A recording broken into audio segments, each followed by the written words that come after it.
Dear student, मैं वीर मिश्रा आप सबका एक बार फिर से अपने ग्रुप चैनल वीर मिश्रा हिंदी एजुकेशन में तहे दिल स्वागत करता हूं। विद्यार्थी, आप निश्चित रूप से परीक्षा की तैयारी में आप जुटे हुए होंगे और इसी के बीच में आज हम आपको समास के बारे में बताएंगे और किस समास को कैसे पहचाना जाएगा, समास के कितने भेद होते हैं, समास का क्या अर्थ होता है, ये सभी जानकारी हम विस्तृत रूप से पाएंगे और समास को कैसा समझना है और समास के समझने के क्या ट्रिक होते हैं, हम आपको आज के वीडियो में बताएंगे। पढ़ने से पहले विद्यार्थियों, आप सभी लोग एक बार चैनल को, अगर आप नए हैं तब आप इसको सब्सक्राइब करिए और आप लाइक करिए और अपने दोस्तों को शेयर करिए। तो विद्यार्थी, हम आज के टॉपिक समास को शुरू करते हैं। विद्यार्थी, आप सभी बुक में ध्यान देना और लेकिन आप हमारी बात को ध्यान से सुनना, क्योंकि बुक में जो है उसके अलावा मैं आपको बता रहा हूँ, मेरी बात को ध्यान सुनना। देखो विद्यार्थी, सबसे पहले इसमें दिया गया समास। समास किसे कहते हैं? तो बच्चों, समास का जो शाब्दिक अर्थ होता है उसका मतलब होता है संक्षेप। कोई चीज़ आपको विस्तृत में दिया गया है उसी को छोटा कर देना ही संक्षेप कहलाता है। तो समास का जो शाब्दिक अर्थ होता है वह होता है संक्षेप। तो इसका परिभाषा यह बनता है कि जहाँ पर दो या दो से अधिक शब्दों का मेल हो और वहाँ पर एक नया शब्द बना दे, उसी को समास कहते हैं। जब दो या दो से अधिक पद मिलकर क्या करते हैं, एक नया शब्द बनाते हैं, तो उसे क्या कहा जाता है? समास कहा जाता है। समास हमेशा दो शब्द मिलते हैं और एक शब्द बना देते हैं। जैसे मान लीजिए मैं आपसे कह दूं राजपुत्र। अब राजपुत्र का मतलब क्या होता है? राजा का पुत्र, है ना? तो राजा का पुत्र। और जैसे उदाहरण हो गया प्रतिदिन, तो प्रतिदिन मतलब क्या होता है? प्रत्येक दिन, है ना? तो अगर आप बार बार प्रत्येक दिन कहोगे तो इसका संक्षेप क्या होगा? आप सीधी एक बार कह दो, प्रतिदिन कह दो। आप बार बार राजा का पुत्र कह रहे हो, आप सीधे राजपुत्र कह दो, है ना? आप बार बार युद्ध के लिए भूमि कह रहे हो, तो आप एक ही बार उसको युद्ध भूमि कह दो, है ना? तो विद्यार्थी, समास का मतलब होता है कि समास में शब्दों का मिलन होता है और संधि में वर्णों का मिलन होता है। ये बात आप हमेशा जानिएगा। अब आपको पता है कि अगर हम समास का अर्थ बताने वाले जो वाक्य होते हैं उसी को विग्रह कहते हैं। जैसे संधि विच्छेद होता है, उसको विच्छेद कर देते हो, वैसे समास में क्या होता है? इसका विग्रह होता है। तो जो उसका दो शब्द जो बनता है, जो पहला शब्द है वो उसे बोलते हैं पूर्व पद और जो अंतिम दो बचते हैं उसे बोलते हैं उत्तर पद। ठीक है ना?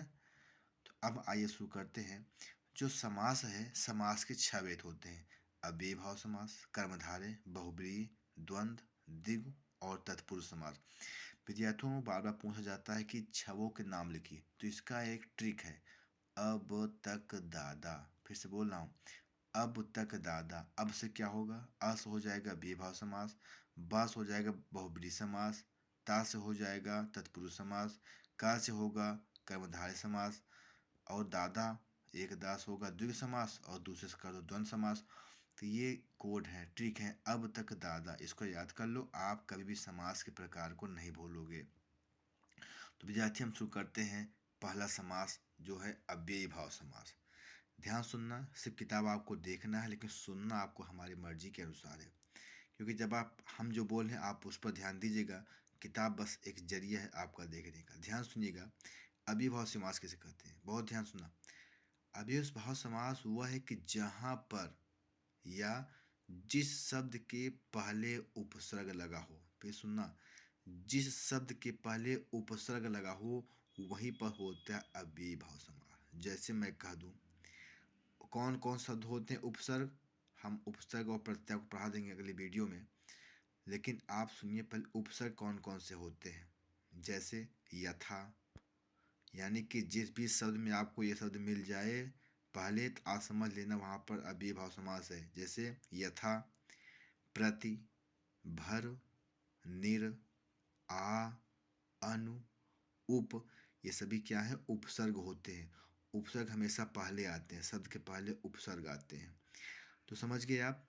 अव्ययीभाव समास किसे कहते हैं? जिन शब्दों के प्रारंभ में उपसर्ग लगा हो वहाँ पर अव्ययीभाव समास होता है। जैसे मैं कह दूँ प्रतिदिन। अब देखो प्रतिदिन में प्रति क्या है आपका उपसर्ग है। मैं आपसे कह दूं निर्जन, निर्जन में निर क्या है तुम्हारा, क्या है तुम्हारा अविभाव समास है। अनुरूप में अनु क्या है तुम्हारा उपसर्ग है। आजन्म में आ क्या है तुम्हारा अव्ययभाव समास है, उपसर्ग है ना। और यहाँ पे देख लो आप यथाशक्ति, यथाशक्ति में यथा क्या है आपका उपसर्ग है ना। तो आजन्म में सब बता दिया। अर्थात कहने का मतलब कि अव्ययभाव समास में जो पहला पद होता है वह क्या होता है आपका उपसर्ग लगा होता है पहले शब्द में। ठीक है, आप समझ गए। दूसरा है मेरे प्यारे बच्चों तत्पुरुष समास। क्या है तत्पुरुष समास। विद्यार्थियों दूसरा समास है तत्पुरुष समास। इसमें नहीं दिया गया लेकिन आप मेरी बात को ध्यान सुनना। तत्पुरुष समास किसे कहते हैं। मैंने आपको अव्ययभाव समास बताया है कि उसमें पहला पद उपसर्ग होता है ना, लेकिन तत्पुरुष किसे कहते हैं ध्यान सुनना। जब भी आप कोई शब्द समास विग्रह करोगे, उसको आधा आधा करोगे, समास विग्रह करोगे, तो समास विग्रह करने पर उस वहाँ पर आपको कुछ शब्द मिलेगा। जैसे का मिलेगा, के मिलेगा, की मिलेगा, के लिए मिलेगा, में मिलेगा, पर मिलेगा, से मिलेगा, आदि शब्द वहाँ पर निकलेगा। उदाहरण समझिए, मैंने आपको दे दिया रंगमंच, तो रंगमंच का अर्थ क्या होगा, रंग के लिए मंच, तो यहाँ पर के लिए आ गया ना। अगला है वनवास, वनवास मतलब क्या होगा, वन में वास, तो में आ गया। अगला है युद्ध भूमि, युद्ध भूमि मतलब युद्ध के लिए भूमि है ना, के लिए इसमें आ गया। घुड़सवार यानी घोड़े पर सवार, यहाँ पर आ गया। भारतवासी मतलब क्या होता है, भारत का वासी, इसमें का शब्द आ गया। देशवासी, देश का वासी, अर्थात इसमें का शब्द आ गया। तो ऐसे ही तत्पुरुष समास में जब आप समास विग्रह करोगे आपको कौन कौन शब्द मिलेगा, आप इसको कॉपी नोट कर लीजिए। बड़ा का मिलेगा, के मिलेगा, की मिलेगा, के लिए मिलेगा, में मिलेगा, पर मिलेगा, से मिलेगा, आदि शब्द वहाँ से निकलता है, तो वहीं पर तत्पुरुष समास होते हैं। ठीक है, मैंने आपको उदाहरण समझा दिया। मेरे प्यारे विद्यार्थियों अगला आपका समास है, अगला आपका समास है द्वंद्व समास। आपको सिर्फ ट्रिक ही जानना है और आपको समझना है, वहाँ पे आपको पहचान करना है।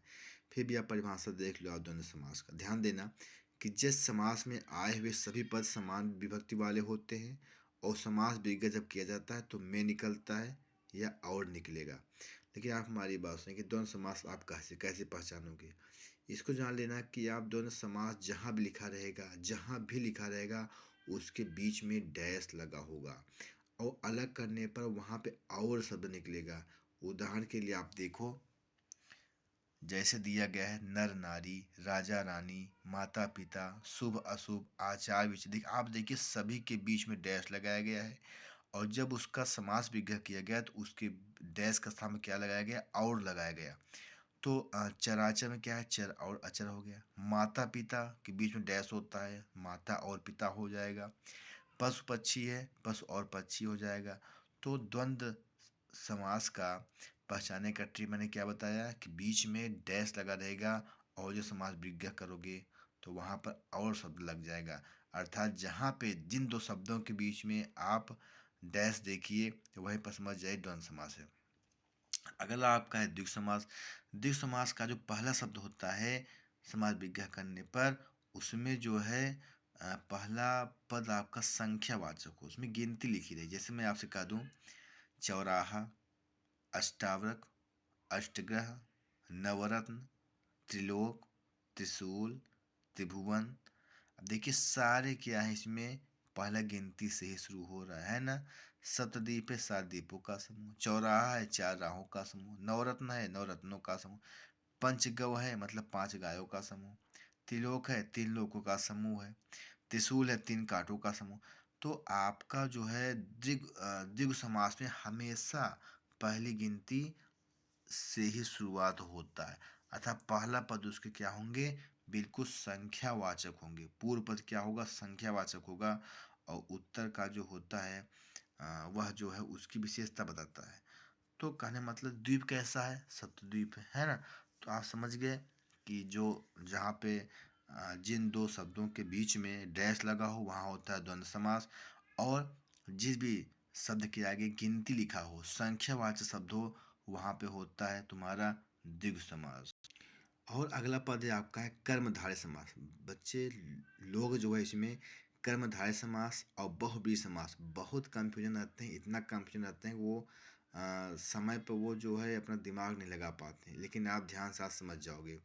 देखिए कर्मधारय समास से क्या होता है, जो इसका पहला पद होता है वह विशेषण होता है।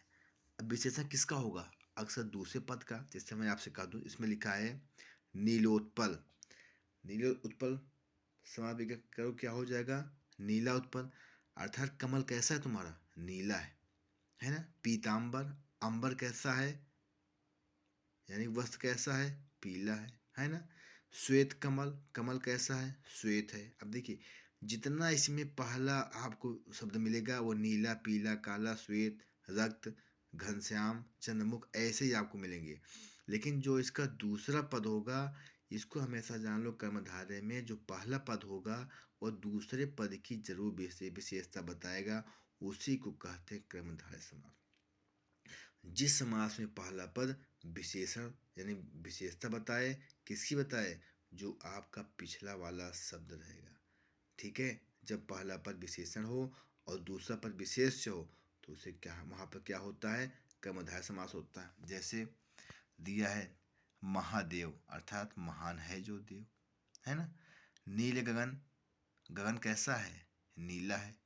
नीलांबर, वस्त्र कैसा है, नीला है।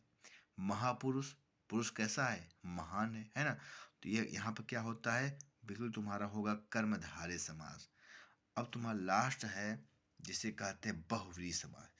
बहुव्रीहि समास, इसको हमेशा ध्यान देना कि देखिए बहुव्रीहि समास बहुत सारे शब्द ऐसे होते हैं, जैसे पीताम्बर मैंने बता दिया आपको, है ना।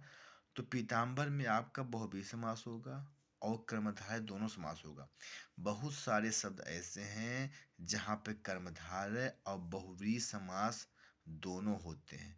तो एग्जाम में अगर आपको समास में दोनों में कंफ्यूजन हो, आप कोई भी लगा दोगे वो अक्सर सही ही हो जाता है। तो बहुव्रीहि समास किसे कहते, ध्यान सुनना। बहुव्रीहि समास का सबसे अच्छा पहचानने का तरीका यह है कि इसके बहुत अर्थ होंगे। इसका नाम है बहु, है बहु मतलब क्या है, बहुत प्रकार का। जैसे मैंने कह दिया दशानन। अब देखो दशानन मतलब क्या होगा, रावण, अर्थात जिसके क्या है 10 मुख हैं, है ना। अर्थात जिसका क्या होगा, रावण। यानी कि जो आपको शब्द दिया है उसको किसी को कहा जाए, उसी को कहा जाता है बहुव्रीहि समास। जो इसमें दिया है इसको किसी को कहा जा रहा है, उसी को कहते हैं बहुव्रीहि समास, जिसके बहुत अर्थ होते हैं। जैसे मैंने कह दिया पीताम्बर, पीताम्बर कौन पहनता है भाई, हम लोग कहते हैं श्री कृष्ण भगवान, है ना। चंद्रशेखर, किसके शिखर पर चंद्रमा है, शिव के, अर्थात शिव हो गया। दशानन कौन आएंगे, रावण आएंगे। गजानन कौन आएंगे, गणेश आएंगे, है ना। त्रिनेत्र किसके हैं, अर्थात शिव हैं। अब देखिए त्रिनेत्र में आपका बहुव्रीहि समास होगा और आपका द्विगु समास भी होगा, इसमें कोई गलती नहीं होगा। नीलकंठ मतलब क्या होगा, नीला है जिसका कंठ, आवाज जैसे है नीलकंठ, इसका मतलब क्या हुआ, नीला है कंठ जिसका, है ना। अब आप कहोगे आपका कर्मधारय है, बात सही है, लेकिन नीलकंठ कहते किसको हैं, शिव को। तो जब आपको यह मालूम चल जावे कि कहते किसको हैं, आप वहाँ पे समझ जाना बहुव्रीहि समास से। आप एक बार फिर से सुन लीजिए कि बहुव्रीहि समास उसे कहते हैं जहाँ पर कोई शब्द दिया गया हो और उस शब्द का मतलब किसी से लगता हो। जैसे मैंने बहुत सारे आपको उदाहरण बताया, दशानन किसे कहते हैं, रावण को कहते हैं। दस्र किसे कहते हैं, रावण को, है ना। तो यशोधन मतलब क्या होता है, यश है धन जिसका, है ना। ये सारी बातें। और अगला है कर्मधारय किसे कहते हैं। कर्मधारय में अक्सर जो पहला पद होता है वो दूसरे पद की विशेषता बताता है कि वस्त्र नीला है, पीला है, क्या है ना। अंबर कैसा है, लाल है, कैसा है, ये सारी चीज़ें बताता है। अर्थात कर्मधारय में क्या होता है, पीछे जो लिखा है विशेष उसकी वो विशेषता बताता है। अगला है द्विगु समास। द्विगु समास का मतलब होता है इसमें सभी जो पहला पद होगा वह होगा बिल्कुल संख्यावाचक। और अगला आपका है द्वंद्व समास। द्वंद्व समास का मतलब होता है इसके उदाहरण में आपको जो है डैश आपको जरूर मिलेगा, और डैश जब आपको मिलेगा और अलग करने पर और शब्द मिलेगा। तो इसके अलावा आपका है अव्यय भाव समास। मैंने आपको बताया कि जो अव्यय भाव समास है उसमें पहला पद क्या होते हैं, उपसर्ग होते हैं। जैसे मैंने बताया कौन उसमें सब शब्द आएंगे, यथा, प्रति, भर, नि, निर, आ, अन, उप, ऐसे शब्द आएंगे। तो आप समझ लें वहाँ पर अव्ययभाव समास है। तत्पुरुष समास का जब आप समास विग्रह करोगे तो उसमें का, की, के लिए, में, पर, से, ऐसे शब्द वहाँ पर निकलेंगे। तो बच्चों वहाँ पर हो जाएगा तत्पुरुष समास। हमें आशा है कि आप बेहतरीन ढंग से समाज आप समझ गए होंगे। इसके अलावा आपको जो भी चीज़ एग्ज़ाम के लिए समझ नहीं आ रहा है आप हमसे पूछ सकते हो, या आपको यह वीडियो कैसा लगा आप हमको कमेंट करके बच्चों ज़रूर बताना। और हमको यह बताना कि आप समाज को अच्छी तरह से आप समझ गए कि आप नहीं समझ गए।